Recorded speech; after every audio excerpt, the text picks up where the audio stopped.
Hello everyone, आप सभी का स्वागत है पारामाउंट ऑनलाइन क्लासेस सोनपुर में। आज हम केमिस्ट्री का चैप्टर फर्स्ट जो है रासायनिक अभिक्रिया, जिसको इंग्लिश में बोलते हैं केमिकल रिएक्शन, उसका आज क्वेश्चन प्रैक्टिस करेंगे। उससे पहले हम पारामाउंट ऑनलाइन क्लासेस के बारे में कुछ बात कर लेते हैं। ये जो पारामाउंट ऑनलाइन क्लासेस है ये बेसिकली सोनपुर में, कहाँ है? सोनपुर में है। और सोनपुर के गोला मार्केट में यदि आप ऑफलाइन पढ़ना चाहते हैं तो आप यहाँ से पढ़ सकते हैं। इसके अलावा आप यदि ऑनलाइन जुड़ना चाहते हैं तो इसमें आपको कॉन्टेक्ट नंबर दिया गया है, आप उस तरीक़ा से भी जुड़ सकते हैं। और यदि आप इस चैनल पे न्यू हैं तो इस चैनल को सब्सक्राइब कर ले और अपने दोस्तों में भी इसको शेयर कर सकते हैं और ज़्यादा से ज़्यादा इस पर अपना प्यार बरसाए, जिससे ये क्या होगा, हम लोग और भी ज़्यादा मतलब कि जितने भी आपके क्लास 10 से संबंधित होते हैं, वो फिजिक्स हो गया, केमिस्ट्री हो गया, बायो हो गया, ये आपका साइंस का पोर्शन हो गया, इसके अलावा सोशल साइंस, मैथ या किसी भी तरह के आपको बोर्ड के बारे में डाउट हो, वो सभी के सभी इस वीडियो के बारे नीचे या किसी भी वीडियो में आप पूछ सकते हैं। बिना किसी देरी के आज के पहले प्रश्न की ओर चलते हैं। तो आज का पहला प्रश्न क्या है? आज का पहला प्रश्न है कि जल में हाइड्रोजन तथा ऑक्सीजन की परमाणु संख्या का अनुपात, मतलब कि जो जल है उस जल में हमसे क्या पूछ रहा है कि जो जल में हाइड्रोजन और ऑक्सीजन की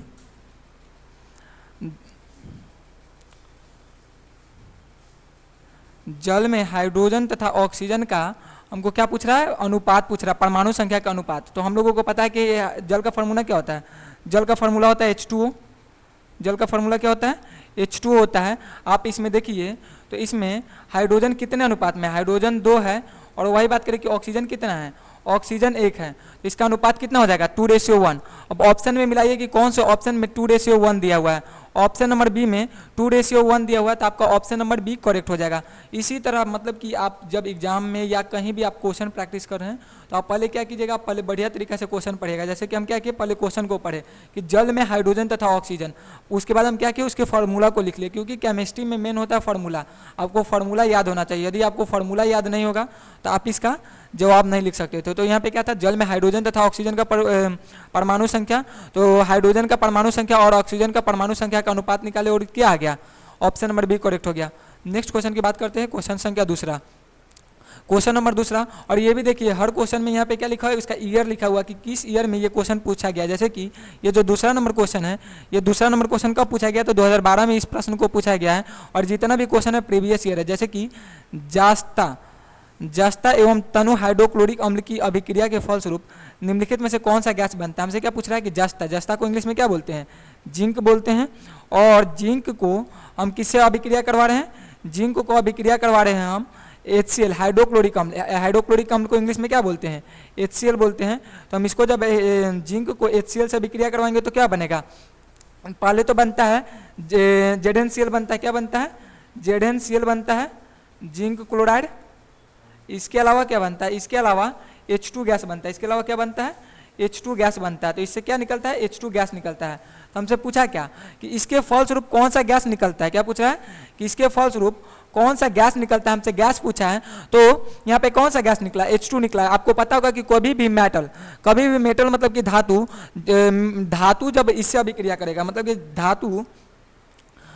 जो धातु है वो अम्ल से अभिक्रिया करता है तो क्या निर्माण करता है? पहला तो आपका साल्ट का निर्माण करेगा। जैसे कि यहाँ पे आपका साल्ट, कौन सा साल्ट का निर्माण हुआ? ZnCl का निर्माण हुआ। कौन सा साल्ट बना? ZnCl बना। और हाइड्रोजन गैस निकला। तो कौन सा ऑप्शन मारेंगे? यहाँ पे ऑप्शन में आप जाके मिलाइए कि कौन सा ऑप्शन में दिया हुआ है। हाइड्रोजन H2 कितने नंबर में दिया हुआ है? ऑप्शन नंबर सी में दिया हुआ है। तो आपका ऑप्शन नंबर सी क्या हो जाएगा? आपका ऑप्शन नंबर सी करेक्ट हो जाएगा। इसी स्ट्रैटेजी को आपको क्या करना है, एग्जाम में अपनाना है। नेक्स्ट क्वेश्चन की ओर चलते हैं। नेक्स्ट क्वेश्चन में क्या पूछ रहा है कि समीकरण CaCO3 जिसको पढ़ते हैं कैल्शियम कार्बोनेट। और इसके देखिए आप कैल्शियम कार्बोनेट के नीचे क्या लिखा हुआ है? कैल्शियम कार्बोनेट के नीचे S लिखा हुआ है। S का अर्थ क्या होता है? जो कैल्शियम कार्बोनेट हमारा होता है वो सॉलिड रूप में पाया जाता है। किस रूप में पाया जाता है? सॉलिड रूप में पाया जाता है। जो CaCO3 है, इसको हम यदि अलग लिखते हैं तो क्या बनता है? CaCO3 क्या हुआ है? CaCO3 जब अभिक्रिया कर रहा है तो क्या बना रहा है? एक तो कैल्शियम ऑक्साइड बना रहा है, CaO कैल्शियम ऑक्साइड बना रहा है।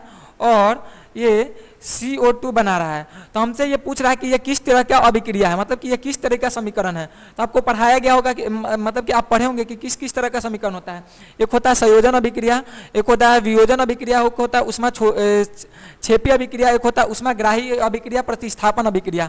तो देखिए यहाँ पे क्या हो रहा है, यहाँ पे जो आपका कैल्शियम कार्बोनेट है, यहाँ पे जो आपका कैल्शियम कार्बोनेट है, वो कैल्शियम कार्बोनेट क्या हुआ, कैल्शियम कार्बोनेट कैल्शियम ऑक्साइड और CO2 में क्या हुआ, कैल्शियम ऑक्साइड और CO2 में टूट गया। मतलब कि ये दो भागों में टूट गया, एक तो टूटा CaO में मतलब कि कैल्शियम ऑक्साइड में, और दूसरा टूटा CO2 में।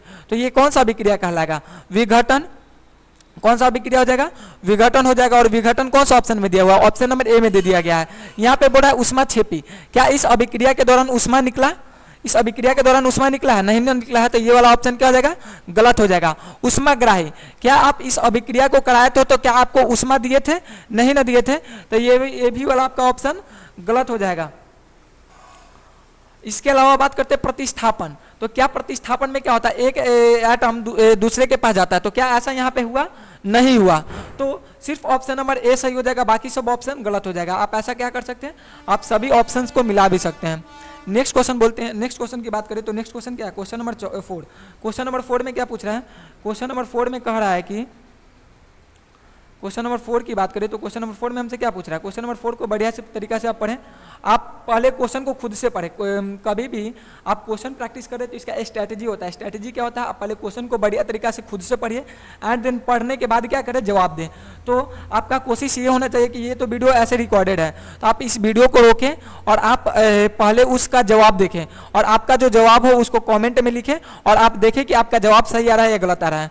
तो हमारा क्वेश्चन क्या है, हमसे पूछ रहा है कि जो साग सब्जी आता है, क्वेश्चन नंबर 4 में क्या पूछ रहा है कि साग सब्जियों को विघटन होकर कंपोस्ट बनाना किस प्रकार की अभिक्रिया का उदाहरण है। मतलब कि जो साग सब्जी होता है, उस साग सब्जी का कंपोस्ट बनकर जो साग सब्जी जो होता है उसका कंपोस्ट मतलब क्या हो गया, ऑर्गेनिक खाद जो बनता है उसको ही कंपोस्ट बोलते हैं। तो वो का उदाहरण कौन सा है, उष्माग्राही होता है, उष्माग्राही,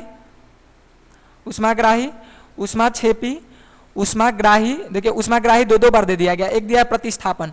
तो आप देखिए कि कौन सा ऑप्शन सही हो जाएगा। तो हमसे बोल रहा है कि जो साग सब्जी होता है, तो जब साग सब्जी गलता है, तो उससे क्या निकलता है, आप देखते होंगे कि घर में ही सब्जी उब्जी गल जाता है तो उससे महक निकलता है। क्या होता है, वो महक निकलता है और वो गर्म हो जाता है। आप गौर कीजिएगा, जितना भी सामान सड़ गल जाता है ना, तो उससे गर्म हो जाता है, तो वो क्या करता है, उष्मा को बाहर निकालता है। क्या निकालता है, उष्मा को बाहर निकालता है। मतलब कि आपका ऑप्शन नंबर बी क्या हो जाएगा, आपका ऑप्शन नंबर बी करेक्ट हो जाएगा।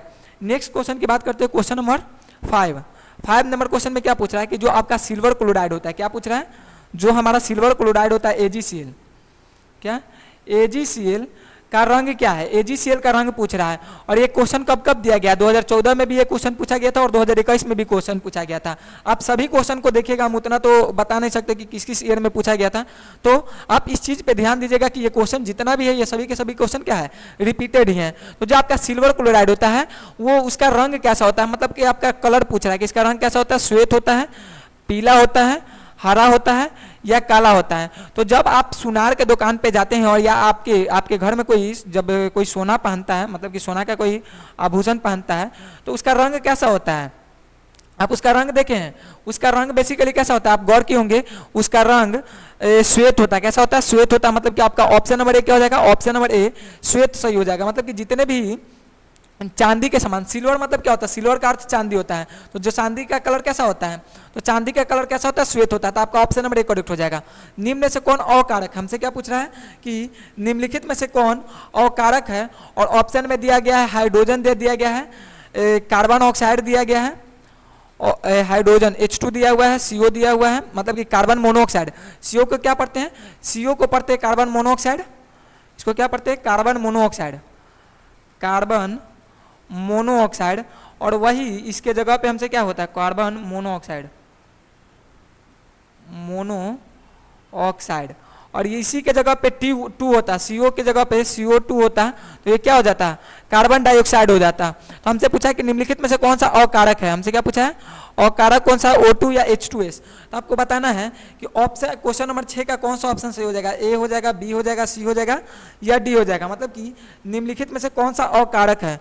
तो अकारक का अर्थ क्या होता है, अकारक का वो पदार्थ को अकारक बोलते हैं जो दूसरे से रिड्यूस हो जाए, क्या हो जाए, दूसरों से रिड्यूस हो जाए। और इसमें से कौन कौन रिड्यूस होता है, तो आपका ऑप्शन नंबर ए भी करेक्ट है, बी भी करेक्ट है और डी भी करेक्ट है, मतलब कि ये मल्टीपल करेक्ट टाइप का क्वेश्चन है। और ये क्वेश्चन कब पूछा गया था, 2015 में ये क्वेश्चन को पूछा गया था।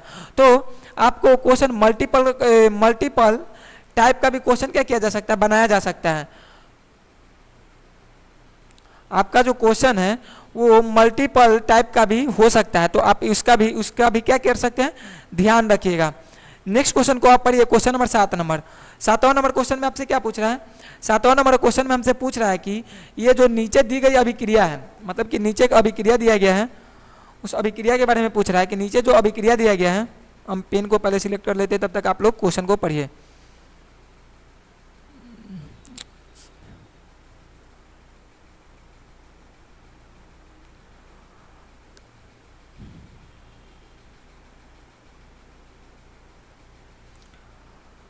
नीचे दी गई अभिक्रिया में से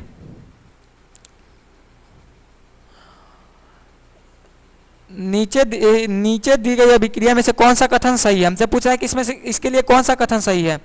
कॉपर प्लस ऑक्सीजन, मतलब कि कॉपर प्लस ऑक्सीजन मिलकर CuO बनाता है। देखिए 2015 में क्वेश्चन पूछा गया, ये आपका प्रश्न हो गया कि जो आपका CuO है, मतलब कि कॉपर ऑक्साइड है, ये कॉपर ऑक्साइड को जब हम ऑक्सीजन से मिलाते हैं, O2 से मिलाते हैं, तो ये क्या बनाता है, CuO बनाता है। क्या बनाता है, CuO बनाता है, मतलब कि कॉपर ऑक्साइड बनाता है। तो इसके लिए कौन सा कथन सही होगा, मतलब कि ये क्या करता है, खुद को कॉपर का ऑक्सीकरण होता है, कॉपर का अवकरण होता है, कॉपर का न्यूट्रलाइजेशन होता है, या ABCD, मतलब कि ए और बी दोनों सही होगा। तो आपको बताना है कि कौन सा ऑप्शन सही होगा, ए होगा, बी होगा, सी होगा या डी होगा। तो यहाँ पे गौर कीजिए, तो क्वेश्चन में हमसे पूछा क्या, हमसे क्वेश्चन में पूछा गया है कि जो कथन दिया गया है, ये कथन में क्या हो रहा है, देखिए जो कॉपर है CuO है, वो इससे अभिक्रिया करके क्या बना रहा है, कॉपर का ऑक्सीकरण, मतलब कि कोई भी चीज ऑक्सीजन से अभिक्रिया करता है तो उसको क्या बोलते हैं, ऑक्सीकरण बोलते हैं। मतलब कि ये इसके साथ क्या कर रहा है, ऑक्सीकरण कर रहा है, मतलब कि ऑप्शन नंबर ए सही हो जाएगा। नेक्स्ट क्वेश्चन को की बात करें तो नेक्स्ट क्वेश्चन में क्या बोल रहा है कि दूध से दही बनने में निम्नलिखित में से कौन सी अभिक्रिया होती है, मतलब कि जब दूध दही में परिवर्तित होता है। गौर कीजिए तो ज्यादा प्रश्न किससे पूछता है, मतलब कि जो उसका प्रकार हो जाता है, मतलब कि हमारा जो प्रकार है उससे ज्यादा क्वेश्चन पूछ रहा है। तो दूध से दही बनता है तो उसमें कौन सी अभिक्रिया होती है, अपघटन होता है, प्रकाश संश्लेषण होता है, किण्वन होता है या उत्सर्जन होता है। आपको 8 का बताना है कि 8 का कौन सा ऑप्शन सही हो जाएगा, ए हो जाएगा, बी हो जाएगा, सी हो जाएगा या डी हो जाएगा। तो दूध से दही बनाने में कौन सा बैक्टीरिया आता है, आपको पता होगा कि दूध से दही बनाने का काम कौन करता है, दूध से दही बनाने का काम बेसिकली ये क्या नाम है, दूध से दही बनाने का काम किण्वन सही हो जाएगा। कौन सा ऑप्शन सही हो जाएगा, किण्वन सही हो जाएगा। मतलब कि दूध से दही बनाने का काम लगे कौन सा करता है, लैक्टोज होता है, और वो क्या करता है, किण्वन प्रक्रिया से करता है। किससे करता है, किण्वन से करता है। तो आपका ऑप्शन नंबर सी क्या हो जाएगा, ऑप्शन नंबर सी करेक्ट हो जाएगा। नेक्स्ट बात करते हैं कि ये जो श्वसन है, आपका जो सांस लेते हैं वो किस प्रकार की अभिक्रिया है, मतलब कि श्वसन किस प्रकार की अभिक्रिया है। क्वेश्चन देखिए 2016 में भी इससे आया है और 2022 में भी आपका बताना कि ये अपचयन है, संयोजन है, ऊष्माक्षेपी है या ऊष्माग्राही है। तो आप लोग सोचिए कि जो हम सांस लेते हैं, मतलब कि श्वसन के रूप में करते हैं, करते हैं, उस कौन सी अभिक्रिया है, अपचयन है, संयोजन है, ऊष्माक्षेपी है या ऊष्माग्राही है। तो आप श्वसन के रूप में क्या लेते हैं, श्वसन के रूप में वायु लेते हैं, और वायु जब लेते हैं श्वसन के रूप में तो उसमें क्या जाता है, उष्मा को अंदर करते हैं, उष्मा को क्या करते हैं, अंदर लेते हैं। तो क्या किया, ऊष्माक्षेपी हो गया। ये कौन सा हो जाएगा, ऊष्माक्षेपी हो जाएगा। मतलब कि 9 का आपका ऑप्शन नंबर ए करेक्ट हो जाएगा। क्या हो जाएगा, 9 का ऑप्शन नंबर ए करेक्ट हो जाएगा। मतलब कि अपचयन, ऑक्सीजन को लिए, और ऑक्सीजन का लेना क्या कहलाता है, ऑक्सीजन का लेना अपचयन कहलाता है। वही बात करें कि ऑक्सीजन का जुड़ना, आपको पढ़ाया गया कि ऑक्सीजन का जुड़ना या हाइड्रोजन का टूटना, ऑक्सीजन का जुड़ना या हाइड्रोजन का टूटना ही क्या कहलाता है, अपचयन कहलाता है। और श्वसन क्या है, श्वसन एक हमारा अपचयन अभिक्रिया है। श्वसन क्या है, श्वसन हमारा एक अपचयन अभिक्रिया है।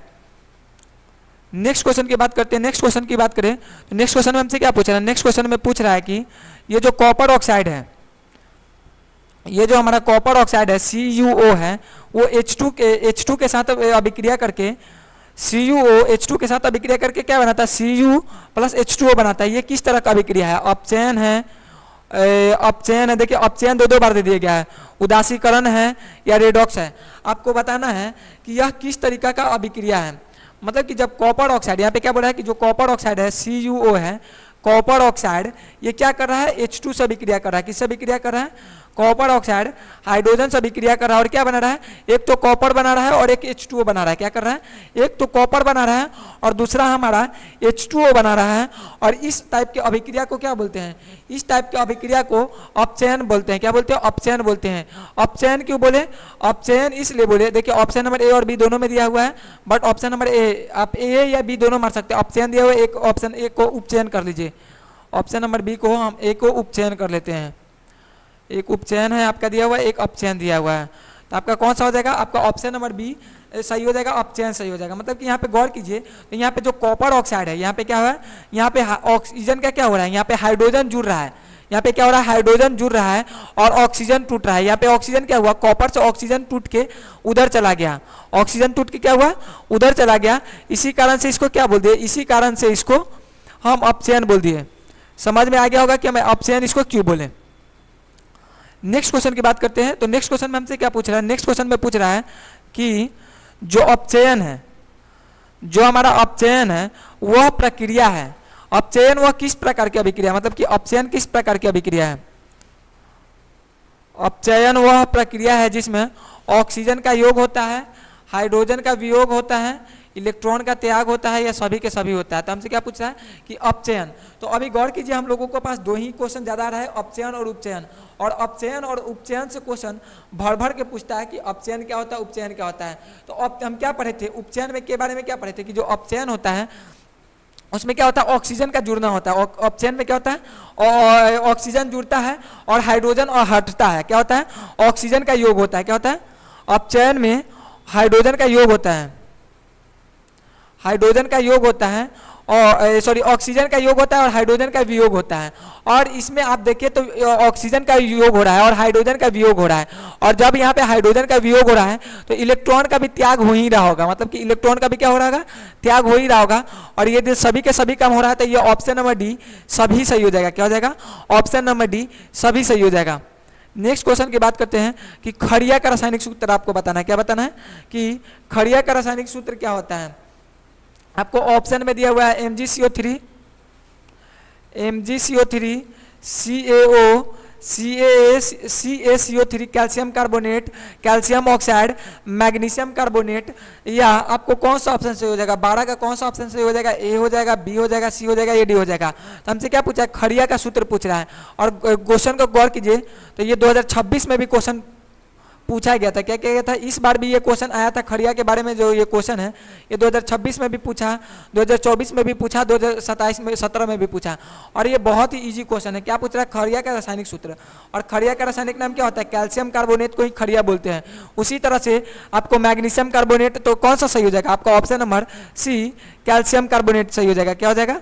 आपका कैल्शियम कार्बोनेट क्या हो जाएगा? कैल्शियम कार्बोनेट सही हो जाएगा। नेक्स्ट क्वेश्चन की बात करते हैं। Na2CaSO4 क्या है?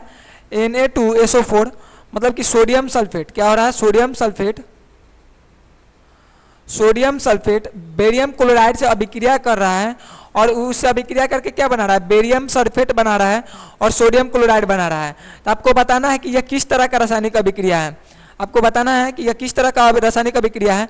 संयोजन है, वियोजन है, विघटन है, द्विविस्थापन है, या इनमें से कोई नहीं है। तो आप गौर कीजिए, यहाँ पे जो हमारा सोडियम है, यहाँ पे जो सोडियम है वो सोडियम के साथ क्या था? ये जो हमारा सोडियम है, इस सोडियम के साथ क्या था? सोडियम के साथ हमारा सल्फेट था। सोडियम के साथ क्या था? सोडियम के साथ हमारा सल्फेट था। बट यहाँ पे गौर कीजिए कि यहाँ पे सोडियम के साथ क्या है? सोडियम के साथ क्लोराइड है।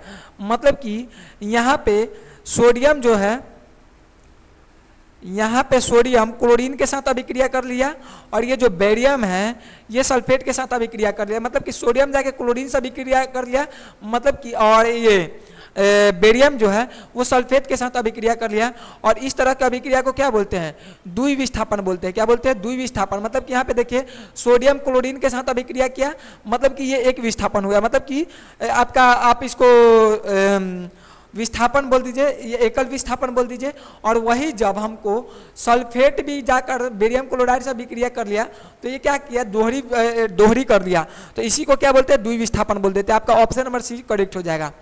क्वेश्चन नंबर 14 की बात करते हैं, तो यहाँ पे क्या बोल रहा है कि जिंक प्लस कॉपर सल्फेट। यहाँ पे क्या कर रहा है, जिंक जो है, जो आपका जिंक मेटल है वो क्या कर रहा है, कॉपर सल्फेट के साथ अभिक्रिया करके ZnSO4 बना रहा है और कॉपर बना रहा है।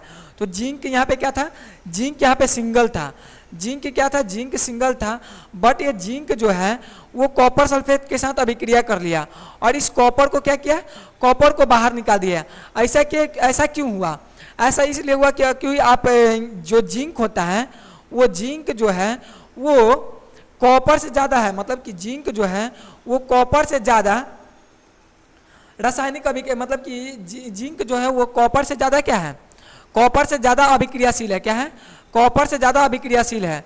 और जो जितना ज़्यादा अभिक्रियाशील होता है, मतलब कि जो एटम जितना ज़्यादा अभिक्रियाशील होता है वो उतना आसानी से अभिक्रिया कर पाता है।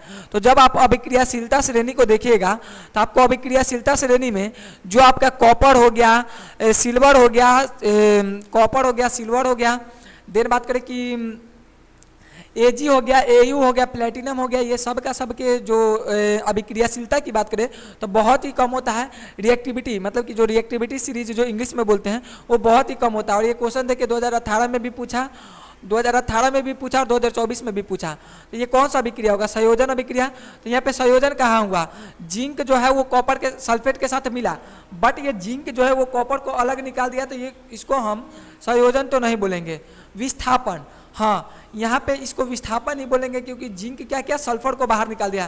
क्या ये द्विविस्थापन है, द्विविस्थापन है। यदि कॉपर भी जाकर किसी और के साथ अभिक्रिया कर लेता है तो इसको हम द्विविस्थापन बोल देते हैं, बट ये द्विविस्थापन नहीं होगा, ये एकल विस्थापन होगा। और एकल विस्थापन कभी कभी देता है या विस्थापन भी देता है, मतलब कि आपका ऑप्शन नंबर बी सही हो जाएगा। विघटन, विघटन यहाँ पे टूटा क्या है, यहाँ पे कुछ नहीं टूटा है, तो इसको विघटन के भी अंतर्गत नहीं रखेंगे।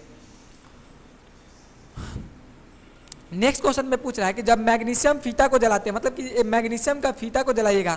अब ये मैग्नीशियम फीता कैसा होता है, मतलब कि जो आपका नॉर्मल फीता होता है ना उसी तरह से मैग्नीशियम फीता होता है।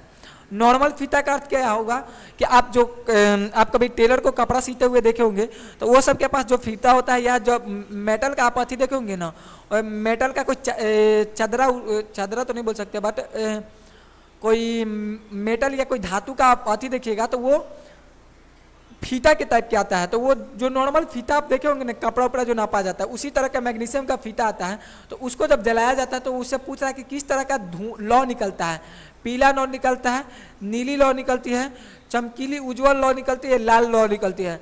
तो जब भी आप इसको जलाइएगा, मैग्नीशियम के फीता को जलाइएगा तो इतना ज़्यादा चमकीला लौ निकलेगा, इतना ज़्यादा चमकीला उजला लौ निकलेगा कि आप उसको सही प्रकार से देख भी नहीं पाइएगा। क्या कर पाइएगा, आप उसको सही प्रकार से देख भी नहीं पाइएगा। मतलब कि आपका ऑप्शन नंबर सी क्या हो जाएगा, ऑप्शन नंबर सी सही हो जाएगा। कौन सा सही हो जाएगा, ऑप्शन नंबर सी हमारा सही हो जाएगा। नेक्स्ट क्वेश्चन की बात करते हैं। नेक्स्ट क्वेश्चन में क्या पूछ रहा है कि एक जांच परखनली में लिए गए विलयन में एक लोहे की कील को डुबाया गया। आधे घंटे के बाद देखा गया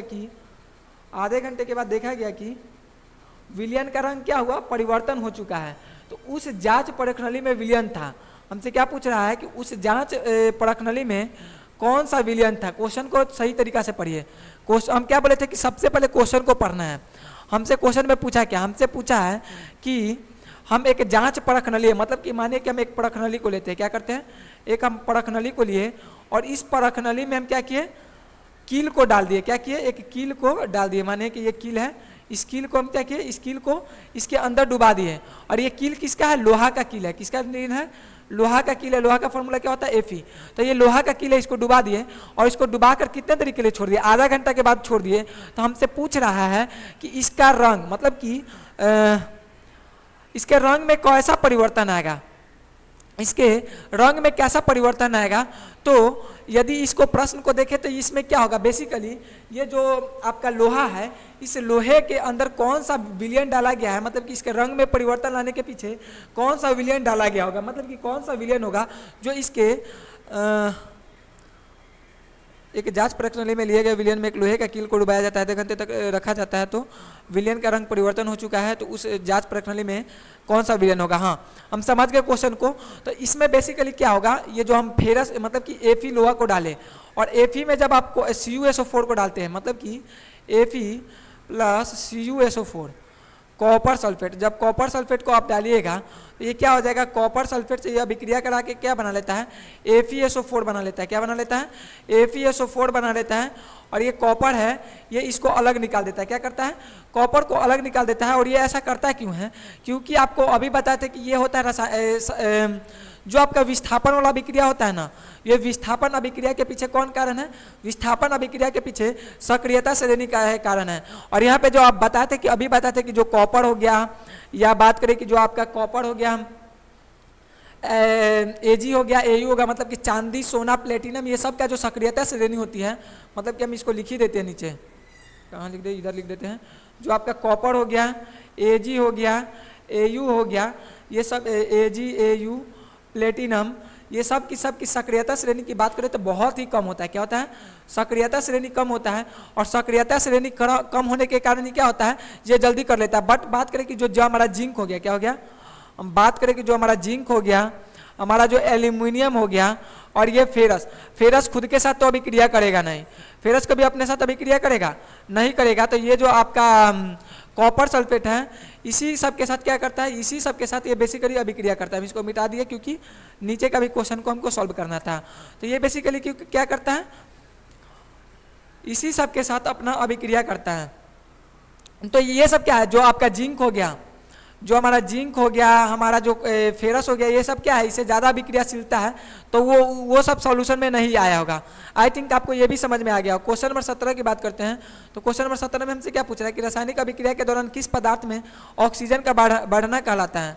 मतलब कि जो रासायनिक अभिक्रिया के दौरान किसी पदार्थ में ऑक्सीजन का बढ़ना, मतलब कि रासायनिक अभिक्रिया के दौरान क्या हो रहा है, रासायनिक अभिक्रिया के दौरान ऑक्सीजन बढ़ रहा है, इसको क्या बोलेंगे, अपचयन बोलेंगे। अपचयन देखिए, एक अपचयन होगा और एक उपचयन होगा। क्या होगा, एक अपचयन होगा और एक उपचयन होगा। दोनों जगह पर अपचयन बार बार लिख दे रहा है, मतलब कि पीपीटी आते में थोड़ा प्रॉब्लम आ गया है। एक जगह मानिए कि ऑप्शन नंबर ए में अपचयन है, दूसरा में उपचयन है, तीसरा में संयोजन दिया है, इनमें से कोई नहीं, तो संयोजन तो होएगा नहीं। संयोजन काहे नहीं होगा, संयोजन इसलिए नहीं होगा क्योंकि जब दो पदार्थ मिल रहा है तो उसमें संयोजन कैसे हो सकता है। तो हमसे ऑप्शन में बचा अपचयन और उपचयन।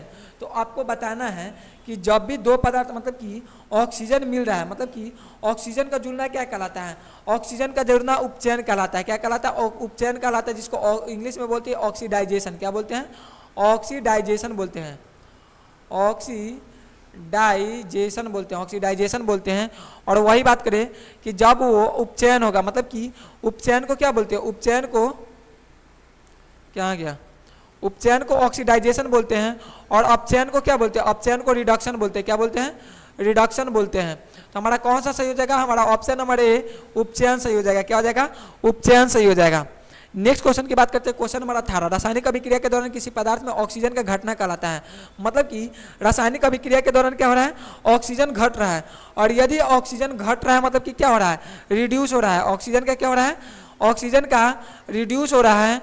और रिडक्शन का क्या बताते हैं, रिडक्शन का अभी हम बताएं अपचयन। अपचयन को क्या बोलते हैं, अपचयन को रिडक्शन बोलते हैं। क्या बोलते हैं, रिडक्शन बोलते हैं। तो यहाँ पे देखिए दो ऑप्शन फिर से दे दिया, अपचयन अपचयन, एक को काट के उपचयन कर लीजिए, ऊपर वाला को उपचयन कर लेते हैं और दूसरा नंबर को अपचयन कर लेते हैं। तो हमारा कौन सा ऑप्शन सही हो जाएगा, ऑप्शन नंबर बी सही हो जाएगा। मतलब कि आपको सिर्फ ऑप्शन मिलाना है। यदि आपका कॉन्सेप्ट क्लियर होगा तो आपको क्या होगा, प्रॉब्लम नहीं आएगा। तो हमारा कौन सा सही हो जाएगा, अपचयन सही हो जाएगा। मतलब कि रासायनिक अभिक्रिया के दौरान जब ऑक्सीजन जुड़ता है, जब ऑक्सीजन जुड़ रहा है तो वो क्या कहलाता है, सॉरी ऑक्सीजन घट रहा है। और जब ऑक्सीजन घट रहा है तो उसको रिडक्शन बोलेंगे, अपचयन बोलेंगे। और वहीं पे जब हमारा ऑक्सीजन जुड़ने लगेगा तो उसको क्या बोलेंगे, ऑक्सीडाइजेशन बोलेंगे, उपचयन बोलेंगे।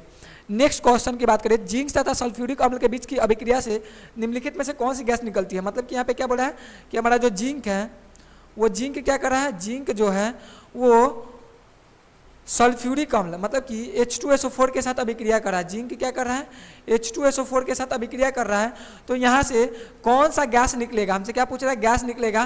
तो ये जो जिंक है वो जिंक क्या कर लेगा, जिंक अभिक्रिया करके ZnSO4 बना लेगा। क्या बना लेगा, ZnSO4 बना लेगा। और ये जो हमारा H2 गैस है वो H2 है, वो H2 गैस के रूप में निकल जाएगा। क्या हो जाएगा, H2 हमारा गैस के रूप में निकल जाएगा। और H2 कितने नंबर ऑप्शन में दिया हुआ है, H2 आपका ऑप्शन नंबर सी में दिया हुआ है। तो आपका कौन सा ऑप्शन सही हो जाएगा, आपका ऑप्शन नंबर सी H2 सही हो जाएगा। क्या हो जाएगा, H2 ऑप्शन नंबर सी सही हो जाएगा।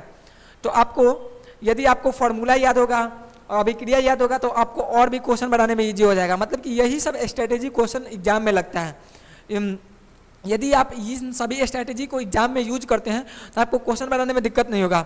नेक्स्ट क्वेश्चन देखिए, समीकरण दिया हुआ और हमसे पूछ रहा है कि कौन सी तरह का अभिक्रिया है, संयोजन है, हमसे कह रहा है कि ये संयोजन है, विघटन अभिक्रिया है, अपचयन अभिक्रिया है या उदासीनीकरण अभिक्रिया है। तो हमसे दिया क्या है, हमको दिया हुआ है कि 2H2, हमको दिया हुआ है 2H2 ऑक्सीजन के साथ क्या हो रहा है, जुड़ रहा है। यहाँ पे क्या हो रहा है, जुड़ रहा है। और किसी चीज का जुड़ के ये जुड़ के क्या किया, ये जुड़ के 2H2O का निर्माण बनाया। क्या बनाया, 2H2O को बनाया। तो यहाँ पे देखिए हाइड्रोजन ऑक्सीजन के साथ जुड़ा और हाइड्रोजन ऑक्सीजन के साथ जुड़ के क्या किया, H2O का निर्माण किया। क्या किया, 2H2O का निर्माण किया। और इस तरह की अभिक्रिया को क्या बोलते हैं, इस तरह की अभिक्रिया को संयोजन अभिक्रिया बोलते हैं। क्या बोलते हैं, संयोजन अभिक्रिया बोलते हैं। बट इसी प्रश्न को यदि वो ट्विस्ट लाना चाहे तो वो क्या कर देगा, इसको लिख देगा 2H2O, क्या कर देगा, 2H2O कर देगा। और इधर क्या कर देगा, इधर 2H2 लिख देगा, 2H2 लिख देगा और प्लस O2 लिख देगा। क्या कर देगा, प्लस O2 लिख देगा। और पूछेगा कि यह किस तरह का अभिक्रिया है। तो ये आपका क्वेश्चन क्या हो गया, चेंज हो गया। हमको कहाँ से पता चलता है, ईस्ट साइड देखना है। कहाँ देखना है, हमको लेफ्ट साइड देखना है। तो यहाँ पे क्या हो रहा था, यहाँ पे लेफ्ट साइड जुड़ रहा था, बट यहाँ पे लेफ्ट साइड क्या हो रहा है, यहाँ पे लेफ्ट साइड से राइट साइड में जाके क्या हो रहा है, टूट रहा है। मतलब कि ये आपका क्या हो जाएगा, ये आपका विघटन हो जाएगा, वियोजन कहला जाएगा। मतलब कि ये पहला वाला संयोजन था और दूसरा वाला क्या हो गया, विघटन या वियोजन हो जाएगा। तो आपको ये सब ध्यान देना। पहला का ऑप्शन नंबर ए करेक्ट होगा, बी में लग गया क्या, ए सही है आपका। नेक्स्ट क्वेश्चन की बात करते हैं। तो नेक्स्ट क्वेश्चन में हमसे क्या पूछ रहा है, नेक्स्ट क्वेश्चन में कह रहा है कि रासायनिक अभिक्रिया में भाग लेने वाले पदार्थ को क्या कहते हैं। मतलब कि ये बहुत इजी क्वेश्चन पूछ रहा है कि जो आपका रासायनिक अभिक्रिया होता है उस रासायनिक अभिक्रिया में भाग लेने वाला पदार्थ, जैसे कि अभी हम H2O ही बनाते, क्या बनाते हैं, H2O लिखे और H2O ये टूट के क्या बनाएगा, H2 बनाएगा और प्लस O2 बनाएगा। यदि आप इसको संतुलित करना चाहते हैं तो हाइड्रोजन के आगे 2 लिख दीजिए और इसके आगे भी 2 लिख दीजिए, तो ये क्या हो जाएगा, संतुलित हो जाएगा। तो हम तो बोले रासायनिक अभिक्रिया में भाग लेने वाले पदार्थ।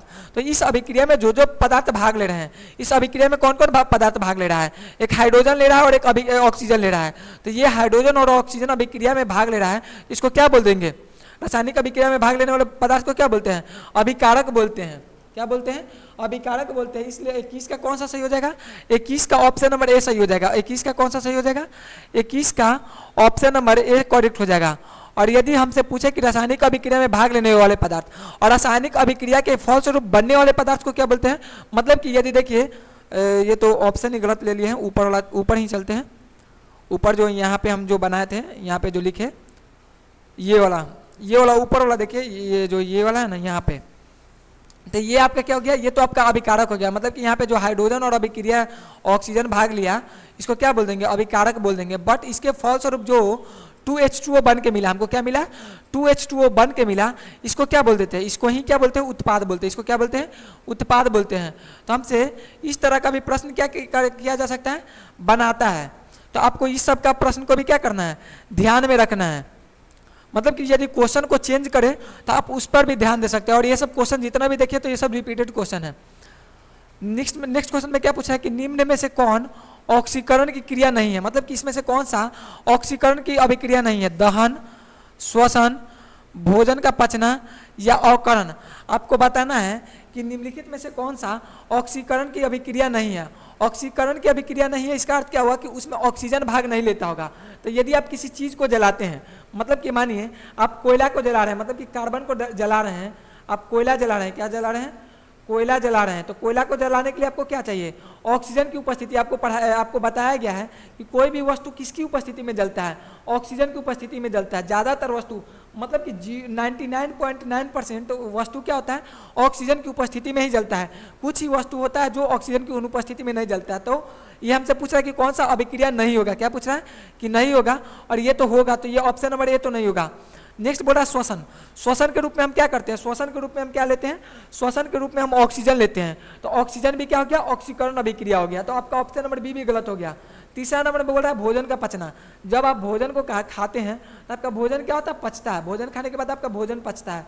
तो भोजन कहाँ पचता है, भोजन का पचने का काम होता है आपके माइटोकॉन्ड्रिया में। मतलब कि उस भोजन से, यहाँ पे पचने का अर्थ है कि उस भोजन से क्या होता है, उस भोजन से एनर्जी का मिलना। मतलब कि और इस भोजन से एनर्जी कहाँ मिलता है, बायोलॉजी में आपको पढ़ाया गया है कि जब आप भोजन को करते हैं तो आपका भोजन पच के कहाँ जाता है, मतलब कि वो जितना भी हो गया वो प्रोटीन के रूप में या ग्लूकोज के रूप में कहाँ जाता है, आपके कोशिका में जाता है। और वहाँ पे एटीपी के रूप में एटीपी के रूप में टूटता है। और किस में टूटता है, माइटोकॉन्ड्रिया में टूटता है। और जब ये माइटोकॉन्ड्रिया में टूटता है तो ये क्या होता है, ऑक्सीजन की उपस्थिति में टूटता है। तो ये भी आपका ऑक्सीजन, लेकिन हमसे पूछा नहीं है। तो ये जो आपको अवकरण, जिसको इंग्लिश में क्या बताते थे, रिडक्शन। रिडक्शन कौन सा अभिक्रिया है, सॉरी रिडक्शन तो सही होगा ना, गलत ही कर दिए, हमसे नहीं पूछा है ना, हमसे बोला कि नहीं वाला को सही करना है। तो हमारा कौन सा ऑप्शन सही हो जाएगा, हमारा ऑप्शन नंबर ये डी सही हो जाएगा। ऑप्शन नंबर डी क्या हो जाएगा, हमारा ऑप्शन नंबर डी करेक्ट हो जाएगा, क्योंकि हमसे यही पूछा ही था कि कौन नहीं होगा। तो आपको समझ में आ गया होगा कि ये क्यों सही हुआ। नेक्स्ट क्वेश्चन की बात करते हैं, निम्नलिखित में से कौन सा विस्थापन अभिक्रिया का उदाहरण है। क्या है, विस्थापन अभिक्रिया। आप गौर कीजिए तो एक ही पैटर्न पर क्वेश्चन को थोड़ा मतलब कि आपका एलिमेंट को चेंज कर दिया कर रहा है, क्या कर रहा है, एलिमेंट को चेंज कर दे रहा है, बट क्वेश्चन को वही पूछ रहा है। तो हमसे क्या पूछ रहा है, हमसे पूछ रहा है बेसिकली कि निम्नलिखित में से कौन सा विस्थापन अभिक्रिया, क्या पूछ रहा है कि विस्थापन अभिक्रिया, निम्नलिखित में से कौन सा विस्थापन अभिक्रिया है। तो ऑप्शन नंबर ए में दिया हुआ है CaCO3, और ये क्या हो रहा है, CaO प्लस CO2 में टूट जा रहा है। मतलब कि ये विस्थापन अभिक्रिया नहीं है, ये वियोजन अभिक्रिया है, मतलब कि ये टूट रहा है। यहाँ पे देखिए CaO plus H2O, CaO plus H2O मिलकर क्या बना लिया, CaOH2 बना लिया। मतलब कि ये संयोजन बता रहा है, हमसे वियोजन पूछा तो ये भी गलत ही हो जाएगा। Fe प्लस CuSO4, यहाँ पे क्या हो रहा है, फेरस और कॉपर सल्फेट मिलकर क्या बना रहा है, यहाँ पे हम अलग लिख देते हैं।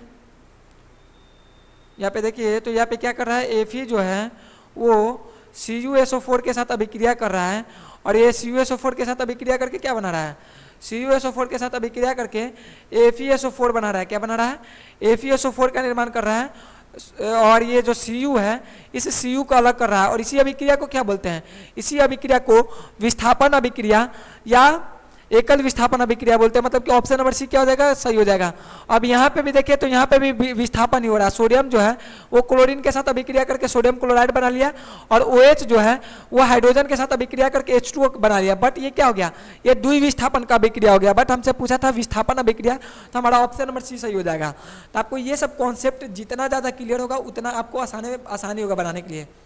क्वेश्चन नंबर 24, और ये क्वेश्चन कब पूछा गया था आपका, ये क्वेश्चन नंबर 24 है, ये आपको 2022 में क्वेश्चन पूछा था। हमसे क्या बोला है कि जो कैल्शियम ऑक्साइड है, क्या बोल रहा है कि जो हमारा कैल्शियम ऑक्साइड है CaO है,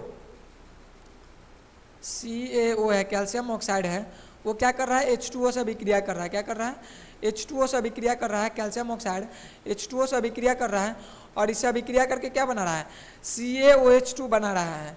तो ये कौन सा अभिक्रिया हो जाएगा, ये आपका विघटन हो जाएगा,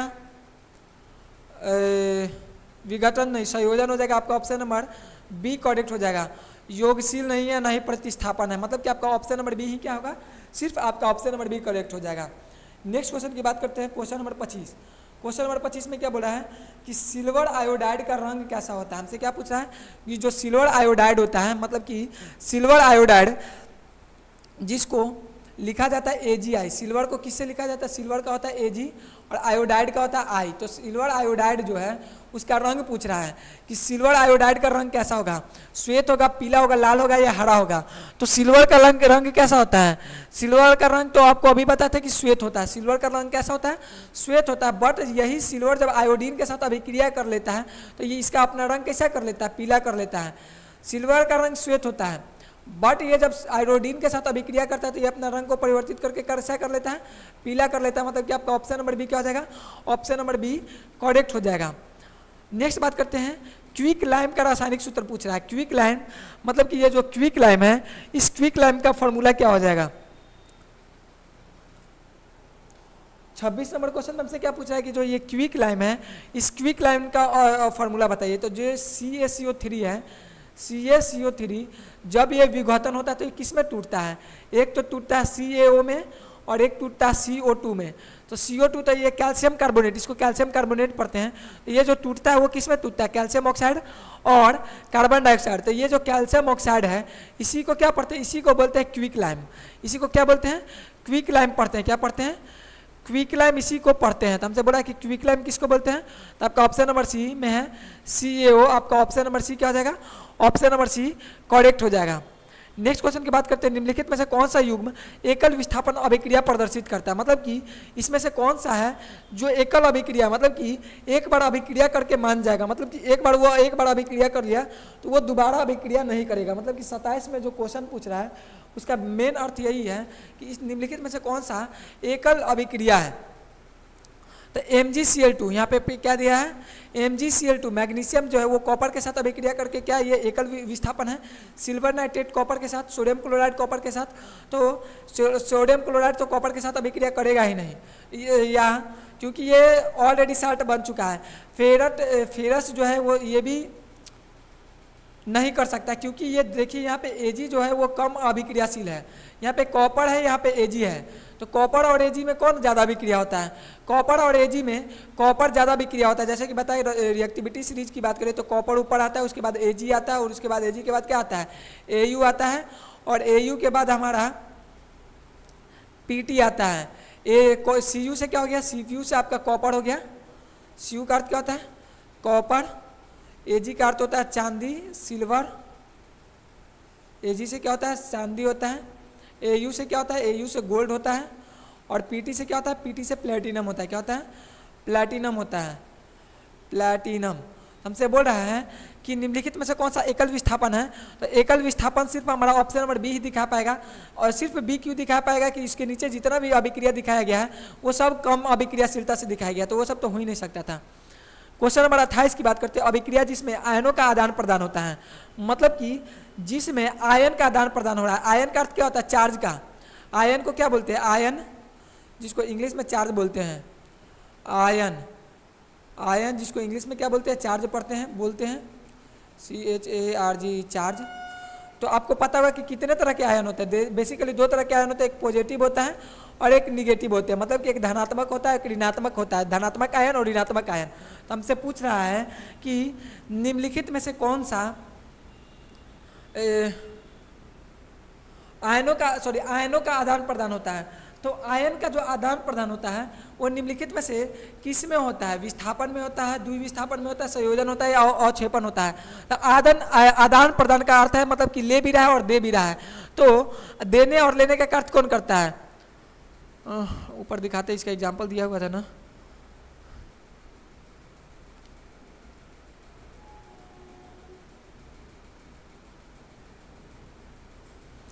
मतलब कि इसको ऊपर थोड़ा ज़्यादा चला गया, हम इसको डायरेक्ट यहाँ पे समझा देते हैं। मतलब कि जो द्विविस्थापन होता है ना, द्विविस्थापन में क्या हो रहा है? एकल विस्थापन में तो एक को दे रहा है और एक को नहीं मिल रहा है, बट द्विविस्थापन में एक दे रहा है और एक ले भी रहा है। मतलब कि द्विविस्थापन जो अभिक्रिया है ये क्या है? जो हमारा द्विविस्थापन अभिक्रिया है ये कौन सा अभिक्रिया कहलाएगा? द्विविस्थापन अभिक्रिया आदान प्रदान वाला कहलाएगा। क्या कहलाएगा? आदान प्रदान वाला कहलाएगा। मतलब कि ऑप्शन नंबर बी क्या हो जाएगा हमारा? ऑप्शन नंबर बी करेक्ट हो जाएगा। नेक्स्ट क्वेश्चन की बात करते हैं, क्वेश्चन नंबर 29। निम्नलिखित में से कौन सा समीकरण संतुलित है? इससे भी अच्छा खासा क्वेश्चन पूछता है और इससे सब्जेक्टिव में भी क्वेश्चन आता है कि कौन सा संतुलित है, कौन सा संतुलित नहीं है।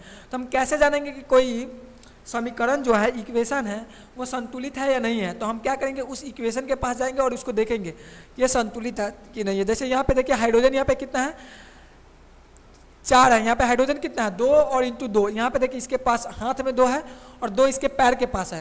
तो इस दोनों को इंटू करने पर जो आता है टोटल उसी को बोलते हैं। तो 2 दूना 4। तो यहाँ पे कितना है? 2 दूना 4। मतलब कि हाइड्रोजन चार्ज है। यहाँ पे ऑक्सीजन कितना? 2 है। यहाँ पे भी ऑक्सीजन, ये जो होगा ये इसके साथ होगा। तो ये ऑक्सीजन 2, मतलब कि ये तो संतुलित है। बट हमसे पूछ रहा है कौन संतुलित नहीं है? तो ये संतुलित है, तो ये गलत हो जाएगा। नेक्स्ट बात करते हैं पोटेशियम क्लोरेट।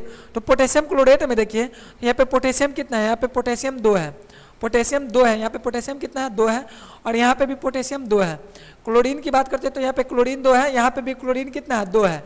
बट बात करें कि ऑक्सीजन कितना है, ऑक्सीजन 3 यहाँ पे और 2 वहाँ पे, 3 यहाँ पे और 2 यहाँ पे, तो 3 दूना कितना हो गया 6 हो गया, और यहाँ पे भी 3 दूना 6, मतलब कि ये भी क्या है, ये भी संतुलित है, तो ये भी गलत हो जाएगा क्योंकि हमसे असंतुलित पूछा है। हाइड्रोजन 2, यहाँ पे हाइड्रोजन 2 और यहाँ भी हाइड्रोजन 2, क्लोरीन 2, क्लोरीन 2, मतलब कि ये भी संतुलित है। अब लास्ट वाला पर ही बचा हुआ है। ऐसे तो डायरेक्ट आप मार सकते हैं कि ये सब नहीं हुआ तो ये होगा, और हमको बताने में टाइम लग रहा है, लेकिन आप लोगों को 30 मिनट से ज़्यादा 30 सेकंड से ज़्यादा नहीं लगना चाहिए। यहाँ पे लेड दिया हुआ है, लेड सिंगल है तो यहाँ पे लेड सिंगल हो जाएगा, और ये बढ़िया क्वेश्चन है, इसको हम अलग से या इसी में समझते हैं। छोड़िए, PbNO3, PbNO3 कोई क्या क्या है 2 से इंटू किया है, और इसको क्या बना है PbO बना, PbO बना प्लस NO2 बना, NO2 बना, और प्लस में क्या बना, प्लस में O2 बना। तो यहाँ पे गौर कीजिए, तो यहाँ पे लेड कितना दिया हुआ है, यहाँ पे हमारा लेड 1 है, तो यहाँ पे भी हमारा लेड 1 है। हम पहले नाइट्रोजन की बात कर लेते हैं। ये नाइट्रोजन कितना है, ये जो 2 है ये इसके साथ भी है और इसके साथ भी है, तो नाइट्रोजन कितना है यहाँ पे 2 है, बट यहाँ पे नाइट्रोजन कितना है, नाइट्रोजन यहाँ पे देखिए तो नाइट्रोजन यहाँ पे 1 ही है, एक यहाँ पे 1 नाइट्रोजन, एक यहाँ पे है, तो एक तो यहाँ पे गलती हुआ। ऑक्सीजन देखिए तो 3 दूना 6 है, बट यहाँ पे ऑक्सीजन कितना है 2 गो यहाँ पे है, और 2 गो यहाँ 4 गो है, मतलब कि यही असंतुलित है। और देख के भी हमको लग रहा था कि यही असंतुलित होगा, मतलब कि ऑप्शन नंबर डी क्या हो जाएगा, ऑप्शन नंबर डी करेक्ट हो जाएगा। अमोनिया के एक अणु, क्वेश्चन नंबर 30 में क्या पूछ रहा है कि अमोनिया के एक अणु में नाइट्रोजन का एवं हाइड्रोजन का अनुपात बताना है। तो अमोनिया का फॉर्मूला क्या होता है, अमोनिया का फॉर्मूला होता है NH3। तो आप इसको निकालिए, हम इसको आपके भरोसे छोड़ते हैं, आप इसको अभी निकालिए, हम इसका जवाब बताते हैं। अभी हम क्या बताते हैं, हाइड्रोजन का भी H2O का कैसे बताते हैं, जैसे कि हम इसका फॉर्मूला लिख दिया, आप इसका निकालिए, हम H2O वाला आपको याद दिलवा देते हैं जिससे आपको आसानी हो जाएगा। H2O वाला में क्या बताते हैं, यहाँ पे हाइड्रोजन 2 था और यहाँ पे ऑक्सीजन 1 था, ये 2:1 हो गया। इसी तरह यहाँ पे नाइट्रोजन देखिए, तो नाइट्रोजन यहाँ पे कितना है 1 है, और हाइड्रोजन कितना है 3 हो गया। और ये किसका फॉर्मूला है, अमोनिया का फॉर्मूला, ये NH3 किसका फॉर्मूला है, NH3 अमोनिया का। तो यहाँ पे नाइट्रोजन 1 है और हाइड्रोजन 3 है, तो यहाँ पे कौन सा ऑप्शन सही हो जाएगा, ऑप्शन नंबर बी सही हो जाएगा। और आप जब आंसर को मारिएगा तो सही तरीका से देख के मारिएगा, क्योंकि देखिए आपको कंफ्यूज करने के लिए ऑप्शन ए में 3:1 भी दे दिया गया है। तो बहुत लोग तो यहाँ पर ही निपट जाते हैं, क्योंकि वहाँ पे जाते हैं और ए मार के चले जाते हैं, तो ए नहीं होगा। यहाँ पे भी 3:1 है, यहाँ पे 1:3 है, बट यहाँ पे नाइट्रोजन 1 नंबर पे है। यहाँ पे नाइट्रोजन क्या है, नाइट्रोजन 1 नंबर पे है, और यदि नाइट्रोजन 1 नंबर पे है तो नाइट्रोजन का 1 होगा, और हाइड्रोजन 2 नंबर पे तो उसका 3 होगा। आई थिंक आपको ये भी समझ में आया होगा। नेक्स्ट पूछ रहा है ग्लूकोज का रासायनिक सूत्र निम्नलिखित में से कौन सा है। ग्लूकोज का रासायनिक सूत्र पूछा है, तो ग्लूकोज का रासायनिक सूत्र क्या होता है, C6H12O6। क्या होता है, C6H12O6। ये किसका फॉर्मूला होता है, ग्लूकोज का होता है। क्या होता है, ग्लूकोज का होता है। उसी तरह से हम बात करें तो चीनी का भी कभी कभी पूछ लेता है, तो चीनी का कितना होता है, C12H22O11, C12H22O11। यहाँ से लोग भी ज़्यादातर क्वेश्चन कभी कभी पूछ लिया जाता है, उतना तो नहीं पूछता है, ग्लूकोज वाला थोड़ा ज़्यादा पूछता है। ये आपका शुगर का हो गया, तो हमसे पूछा क्या है कि ग्लूकोज का फॉर्मूला क्या होता है, तो यहाँ पे कार्बन तो दो दिया हुआ है, तो ये गलत हो जाएगा। यहाँ पे कार्बन 6 है, हाइड्रोजन 12 होना चाहिए, यहाँ 6 दिया हुआ, ये भी गलत हो जाएगा। कार्बन 6, हाइड्रोजन 12, ऑक्सीजन 6, हमारा ऑप्शन नंबर सी सही हो जाएगा। ये ऑप्शन नंबर डी गलत हो जाएगा, क्योंकि हमको कार्बन 6 और हाइड्रोजन 6 दिया, बट ऑक्सीजन के बारे में चर्चा नहीं किया है। हमारा सिर्फ ऑप्शन नंबर सी ही करेक्ट हो जाएगा। नेक्स्ट बात करते हैं क्वेश्चन नंबर 32। निम्नलिखित में से किस धातु का विस्थापन उसके लवण के विलयन से लोहा द्वारा होता है। हमसे क्या पूछ रहा है कि निम्नलिखित में से, ये भी क्वेश्चन को गौर कीजिए तो बहुत बार रिपीट ही हो गया, तो आप लोगों को ऐसा ही याद हो गया होगा।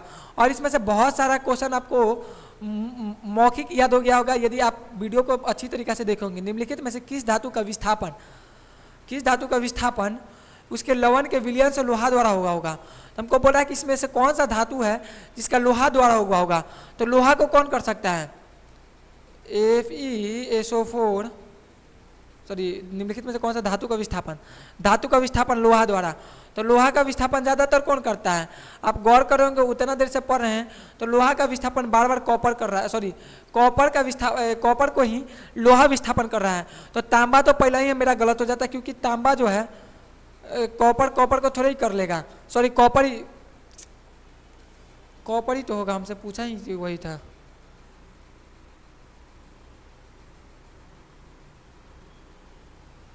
हमारा ऑप्शन नंबर ए करेक्ट हो जाएगा, तांबा सही हो जाएगा। क्या हो जाएगा? हमारा ऑप्शन नंबर ए तांबा करेक्ट हो जाएगा। क्या हो जाएगा? तांबा करेक्ट हो जाएगा। नेक्स्ट बात करते हैं क्वेश्चन नंबर 33। निम्नलिखित में से कौन सी विक्रिया संतुलित है? हमको बताना है कि निम्नलिखित में से कौन सा विक्रिया संतुलित है। ऐसे तो मेरा मन है कि इसको होमवर्क दे दे, क्या करें, होमवर्क दे दे? नहीं, इसको भी संतुलित करके बता ही देते हैं। यहाँ पे देखिए मैग्नीशियम एक है, यहाँ पे भी मैग्नीशियम एक है, संतुलित है।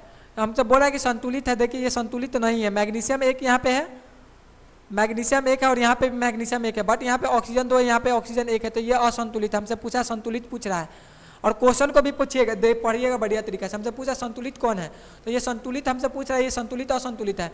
जिंक यहाँ पे एक है, जिंक यहाँ पे भी एक है, जिंक यहाँ पे एक, यहाँ पे भी जिंक एक। हाइड्रोजन की बात करते हैं, हाइड्रोजन को रुक के सल्फर की बात करते हैं। हाइड्रोजन से पहले सल्फर एक, हाइड्रोजन 2, हाइड्रोजन 2, ऑक्सीजन 4, ऑक्सीजन 4, यही संतुलित है का? अच्छा, और भी देख लेते, ये तो संतुलित है।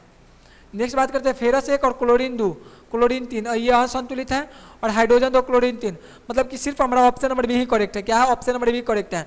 हाँ, जब भी आप संतुलित और असंतुलित को देखें तो इस बात को ऑलवेज याद रखिएगा कि जब भी आपको असंतुलित और असंतुलित देखना है तो सबसे पहले आप किसको देखिएगा? सबसे पहले आप देखिएगा मेटल को, सबसे पहले इसमें से मेटल को खोजिएगा। क्या कीजिएगा? मेटल को ढूंढिएगा। मेटल के बाद क्या कीजिएगा? None metal. नन मेटल में क्या होगा? नन मेटल में आपका आ जाएगा सबसे पहले आप क्या हो जाएगा? सबसे पहले आपको मेटल पे ध्यान देना, बेसिकली मेटल, और सबसे लास्ट में हम किसको करेंगे? ऑक्सीजन को करेंगे या कार्बन को करेंगे। आपको जैसे करना, आप संतुलित मिलाने के लिए आता है, आपको संतुलित करने में ये यूज होता है। नेक्स्ट बात करते हैं क्वेश्चन नंबर 34। 34 नंबर क्वेश्चन में हमसे क्या पूछा? 34 नंबर क्वेश्चन में पूछ रहा है, और गौर कीजिए सारा क्वेश्चन देखिए, ये सब तो अभी जितना क्वेश्चन आ रहा है ये 2025 2024, मतलब कि ये सब जो अभी प्रेजेंट में क्वेश्चन पूछा जा रहा है। देखिए 2024 का क्वेश्चन है, ये भी जो क्वेश्चन है 2024 में है, ये क्वेश्चन 2025 का है, कुछ क्वेश्चन 2026 का है, मतलब कि ये सभी प्रोफाइल का क्वेश्चन है जो बोर्ड के लिए मोस्ट इंपॉर्टेंट है, जो केमिस्ट्री से है। निम्नलिखित अभिक्रिया में से कौन अपघटन की अभिक्रिया का एक उदाहरण है? अपघटन की अभिक्रिया से का कौन एक उदाहरण है? अपघटन का हमको पूछ रहा है कि अपघटन का, तो ये तो आपका जो ऑप्शन नंबर ए में दिया हुआ है H2 + I2, वो क्या बना है? हाइड्रोजन और आयोडीन मिलके HIN बना लिया, HI बना लिया, मतलब कि हाइड्रो आयोडाइड बना लिया। तो ये क्या हो जाएगा? ये गलत हो जाएगा, ये संयोजन होगा। हमसे वियोजन पूछ रहा है। NH4CNO, NH4, ये अपना अति को चेंज कर रहा है, बट ये अपने आप को क्या कर रहा है? वियोजन नहीं कर रहा, तो ये भी गलत हो जाएगा। ये द्विविस्थापन का उदाहरण है। आप देखिए सोडियम जो क्लोरीन के साथ अभिक्रिया कर रहा है, और H2O, ये द्विविस्थापन का अभिक्रिया है। बट ये जो K2ClO3 है, वो 2KCl और O3 में बना रहा है, मतलब कि ये खुद को क्या कर रहा है? वियोजन कर रहा है, अपघटन कर रहा है, मतलब कि ऑप्शन नंबर डी क्या है? सिर्फ हमारा ऑप्शन नंबर डी करेक्ट हो जाएगा। नेक्स्ट बात करते हैं क्वेश्चन नंबर 35। क्वेश्चन नंबर 35 में क्या पूछ रहा है? देखिए ये क्वेश्चन 2025 में भी पूछा, 2026 में भी पूछा, और मतलब कि बहुत लोगों को क्या लगता है कि जो क्वेश्चन 2025 में पूछ लिया वो 2026 में नहीं आएगा, नेक्स्ट ईयर में आएगा, तो इस तरीका से नहीं है। और ज़्यादातर क्वेश्चन को हम इसको बाद में कंक्लूड कर लेंगे, क्वेश्चन पे आ जाते पहले। हमसे बोल रहा है कि वह अभिक्रिया जिसमें उत्पाद के बनने के साथ साथ ऊष्मा की उत्पत्ति होती है, मतलब कि ऊष्मा भी निकलता है, वो कौन सा होता है? ऊष्माग्राही, अपचयन, प्रकाश संश्लेषण या ऊष्माक्षेपी। मतलब कि हमको ऐसी अभिक्रिया के बारे में बताना है जो अभिक्रिया के दौरान वो क्या करता है? ऊष्मा को उत्पादित करता है, ऊष्मा को उत्पादित करता है। तो ऊष्माग्राही, ऊष्मा को उत्पादित करा, मतलब कि जैसे कि हम अभी बताते CaCO3, जब आप CaCO3 जिसको चूना पत्थर बोलते हैं, जब इसको पानी में आप डालिएगा ना तो ये खदकने लगता है, और ये अपने आप से क्या करता है? ऊष्मा को क्या करता है? ऊष्मा को बाहर निकालता है। तो ये क्या करता है? ऊष्माक्षेपी है, मतलब कि ये क्या करता है? ऊष्मा को बाहर निकालता है। मतलब कि बहुत सारे ऐसे अभिक्रिया होते हैं जो क्या करते हैं? ऊष्मा को बाहर निकालते हैं, ऊष्मा को बाहर देते हैं। और बहुत सारे ऐसे भी अभिक्रिया होते हैं जिसको खुद को उसको अभिक्रिया में क्या चाहिए? ऊष्मा चाहिए। बट ये हमसे पूछा था कि निम्नलिखित में से कौन सा जो जिसको ऊष्मा चाहिए, ऊष्मा निकालता है, तो ये ऊष्माक्षेपी हो जाएगा। आज का लास्ट प्रश्न, प्रश्न संख्या 36 की बात करते हैं। तो अभिक्रिया Cu, अभिक्रिया Cu प्लस O2 CuO किस प्रकार की रासायनिक अभिक्रिया है? हमसे पूछा है कि किस प्रकार की रासायनिक अभिक्रिया है।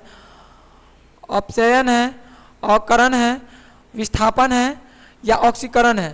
तो यहाँ पे देखिए जो कॉपर है वो कॉपर क्या कर रहा है, ऑक्सीजन के साथ जुड़ के 2CuO कॉपर ऑक्साइड बना ले रहा है।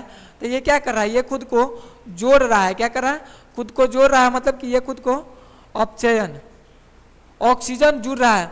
और ऑक्सीजन का जुड़ना क्या कहलाता है, ऑक्सीजन का जुड़ना अपचयन कहलाता है या अवकरण कहलाता है। आपको बताना है कि 36 में कौन सा ऑप्शन सही होगा।